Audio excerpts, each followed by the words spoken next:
Con su permiso, compañero presidente, sea bienvenido usted, director general de Pemex.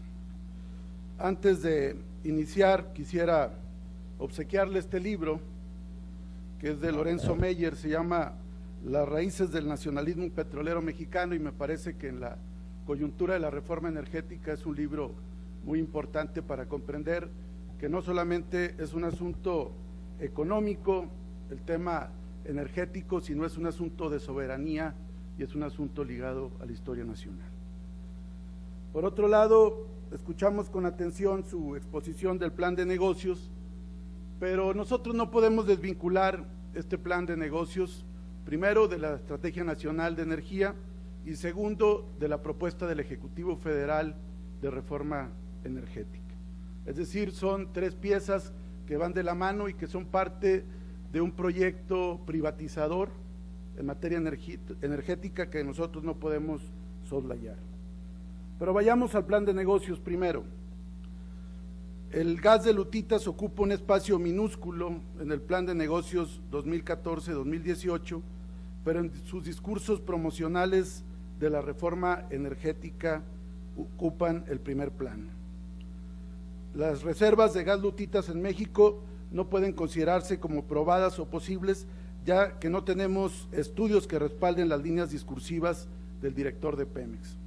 De hecho, en el plan de negocios solo hace referencia a un estudio de Estados Unidos emitido en 2011 por la Energy Information Administration.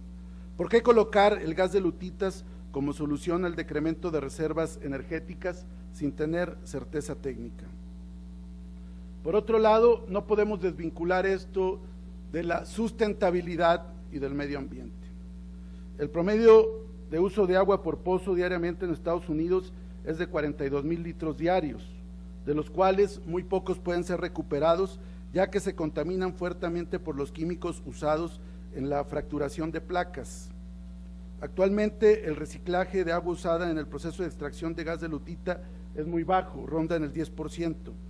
¿De dónde piensan sacar el agua necesaria para perforar pozos en zonas desérticas? Por ejemplo, en el estado de Coahuila, donde hay un problema grave de agua, sobre todo en la parte desértica.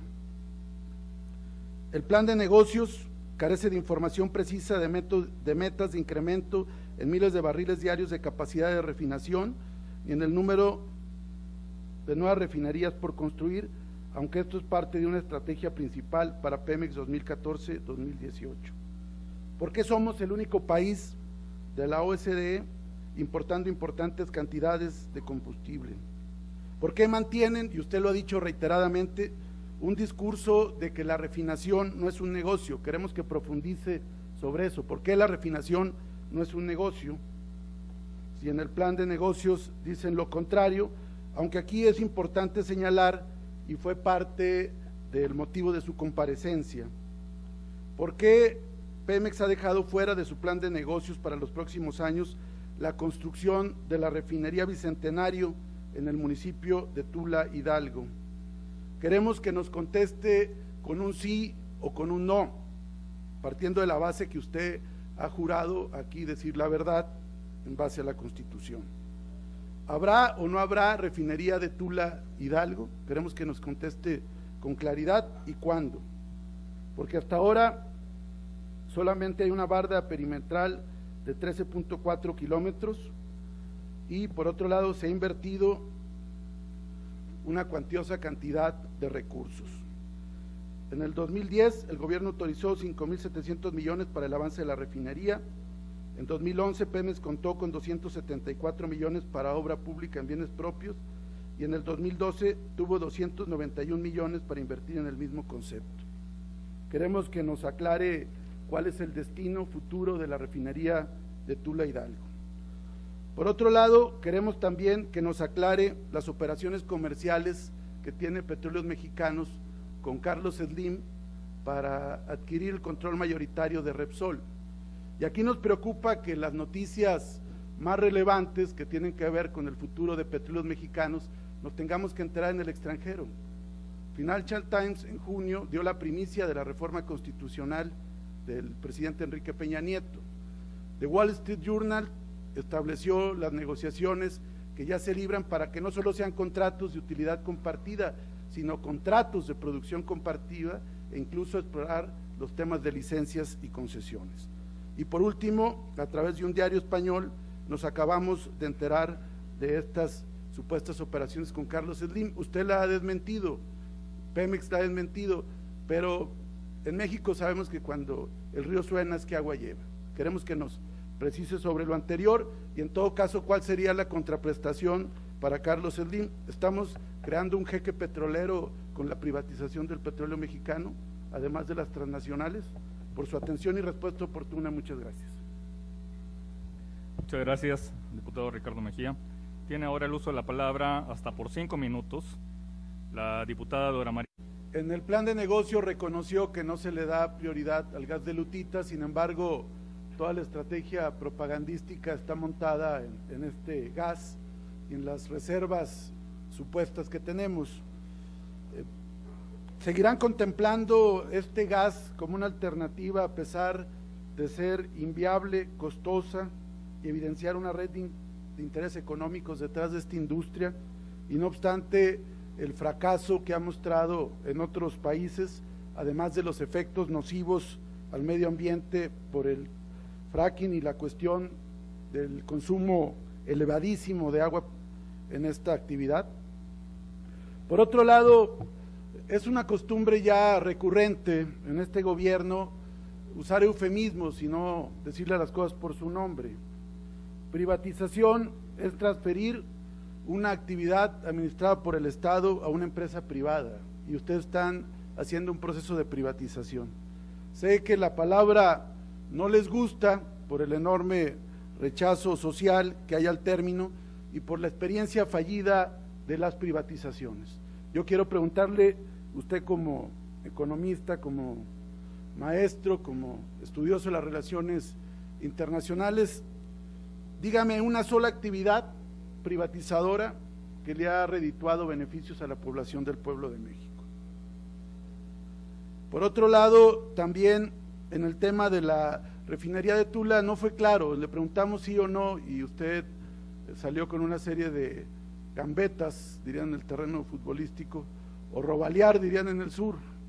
Nosotros creemos que no fue claro, que sin embargo lo que podemos interpretar es que está congelado el proyecto de Tula Hidalgo, y me parece que esto evidencia una tendencia que va en contra de lo que se está haciendo a nivel internacional.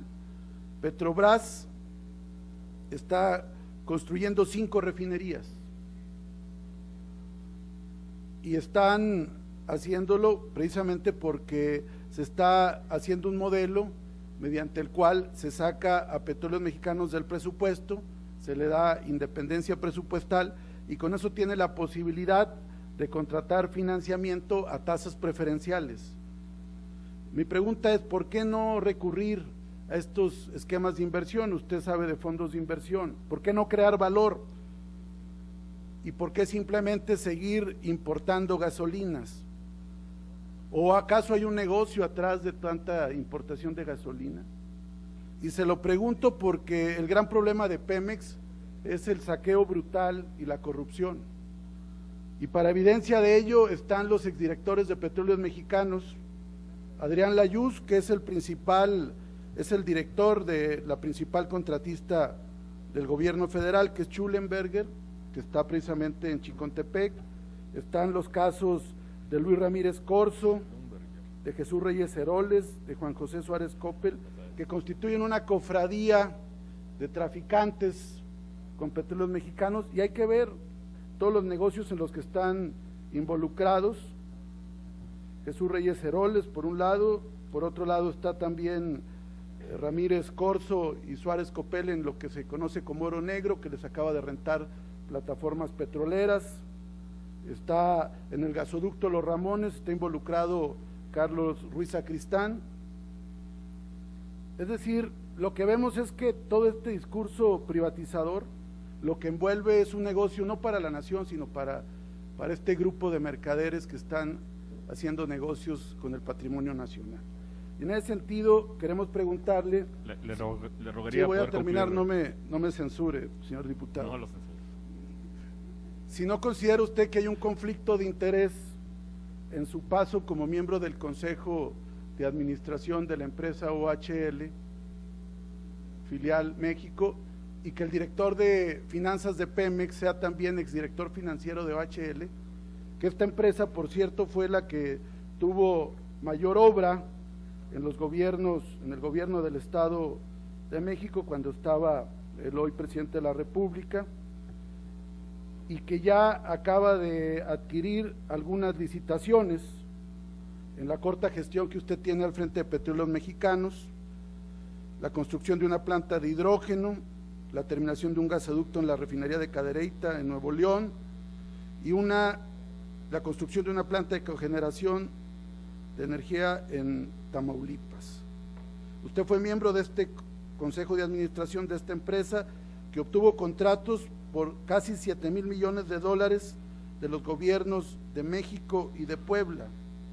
O sea, por eso cuando hablan de contratos de utilidad compartida no vemos más que negocio, porque si con los contratos de servicios ha surgido toda esta pleyade de magnates petroleros, de los exdirectores, ¿qué podemos esperar con contratos de utilidad de producción compartida? ¿Quién va a operar?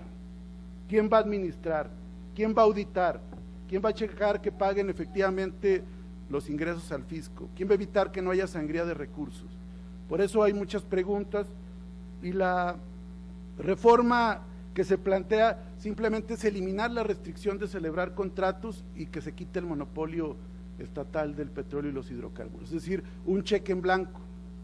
Y no se puede alegar que esto va en una legislación secundaria porque todavía ni siquiera se presenta. Entonces, por esa razón, quisiera que pudiera profundizar qué opina de la bonanza de sus antecesores, qué opina de estos conflictos de intereses, qué opina de que pasen del gobierno o de Pemex a ser contratistas de la paraestatal. Muchas gracias. Gracias, diputado Mejía. Tiene ahora…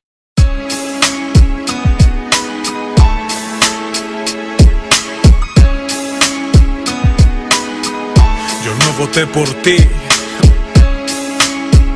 Yo no voté por ti. Yo sí tengo memoria.